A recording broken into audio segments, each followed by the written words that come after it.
আসসালামু আলাইকুম, কেমন আছেন সবাই? আশা করি ভালো আছেন। আমি এখন দাঁড়িয়ে আছি এশিয়া মহাদেশের প্রথম নারী নবাব ফয়জুন্নেসার বাড়ির সামনে। এটা কুমিল্লা জেলার লাকসাম শহরের পশ্চিমগাঁও। আমার পেছনে নবাব ফয়জুন্নেসার বাড়ি। আর এগুলো তৎকালীন সময়ে নবাব ফয়জুন্নেসার সময়ের বিভিন্ন প্রাসাদ। আর এদিকে ফয়জুন্নেসার মসজিদ, ফয়জুন্নেসার আমলের। আর ওইদিকে কলেজ। আমি অল্প একটু ঘুরে দেখবো, আপনাদেরকে দেখাবো। পাশাপাশি আমি পরবর্তীতে ইনশাআল্লাহ যখন আসবো সম্পূর্ণ নবাব বাড়ি নিয়ে একটা ডকুমেন্টারি আকারে একটা ভিডিও বানাবো, সেটা দেখার আমন্ত্রণ জানিয়ে আপনাদেরকে ছোট্ট পরিসরে নবাব ফয়জুন্নেসার বাড়িটা একটু দেখাবো। চলুন আমরা ফয়জুন্নেসার বাড়ির দিকে যাই।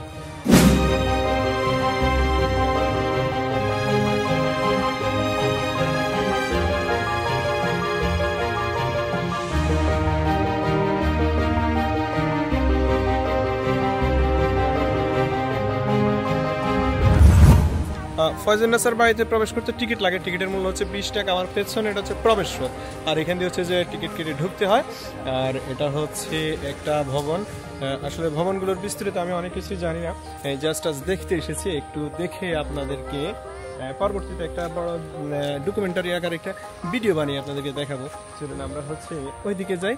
আমরা নবাব ফয়জুন্নেসার বাড়িটা এখন জাদুঘর হিসাবে সংরক্ষিত আছে, সেখানে কিছু জিনিস সংগ্রহিত আছে। চলুন আমরা একটু দেখবো, আপনাদেরকে দেখাবো।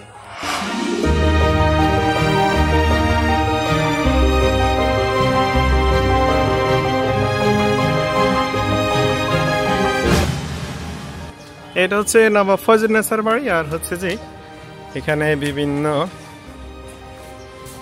সংগ্রহশালা এখন যেটা জাদুঘর হিসাবে সংরক্ষিত আছে। নবাব বাড়ির ভেতরে ঢোকার সময় ঢুকতে প্রথমে কিছু সংগ্রহশালা দেখা যাচ্ছে। এখানে একটা খাট ফয়জুন্নেসার আমলের। আর এখানে ইতিহাস লেখা আছে খাটটার। আমরা পরবর্তীতে ইনশাল্লাহ দেখাবো আপনাদেরকে। আর এখানে জাদুঘরে কিছু সংগ্রহিত জিনিসপত্র আছে। এখানে অনেক কিছুই আছে সংগৃহীত, সব এই নবাব ফয়জুন্নেসার সময়ের বিভিন্ন জিনিসপত্র।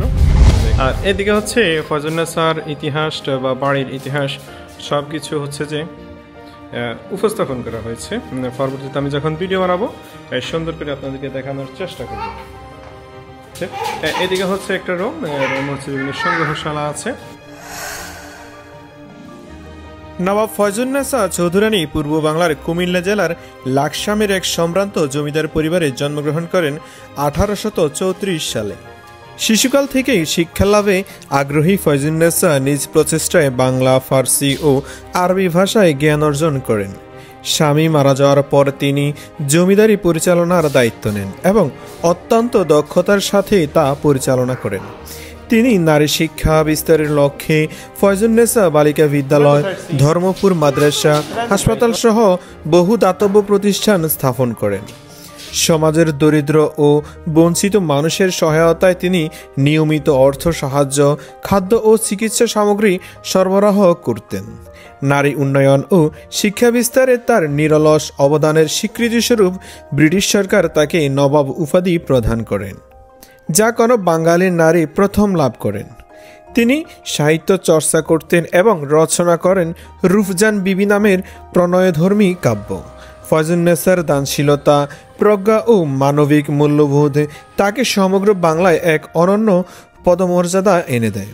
1903 সালে তার মৃত্যু হলেও শিক্ষা ও সমাজ কল্যাণে তার প্রতিষ্ঠিত প্রতিষ্ঠানগুলো আজও তার স্মৃতি বহন করে চলছে।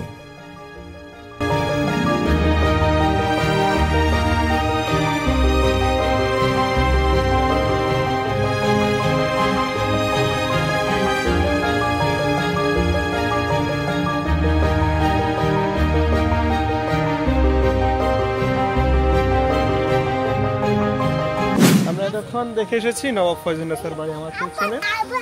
এদিকে ফয়জুন্নেসার আমলের প্রতিষ্ঠিত মসজিদ। চলুন আমরা মসজিদের দিকে যাবো, একটু মসজিদটা দেখব। মসজিদটার প্রতিষ্ঠার সময় দেওয়া আছে 1903 সালে।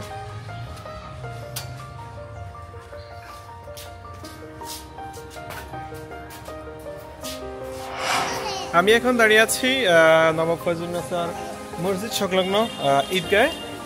এটা হচ্ছে ঈদগাহ, দেখুন খুবই চমৎকার।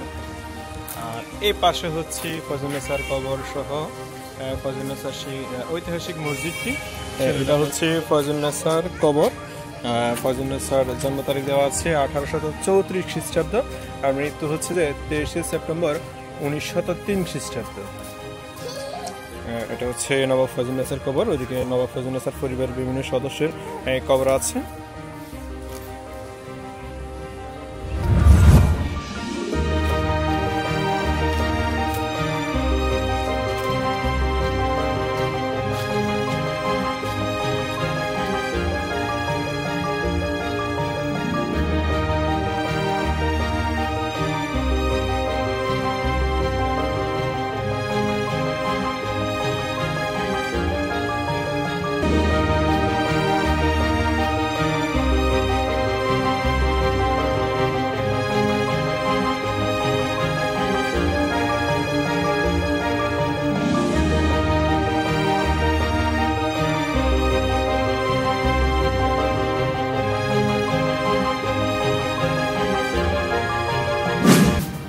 আমরা এতক্ষণ নবাব ফয়জুন্নেসার আমলের প্রতিষ্ঠিত মসজিদটা দেখলাম।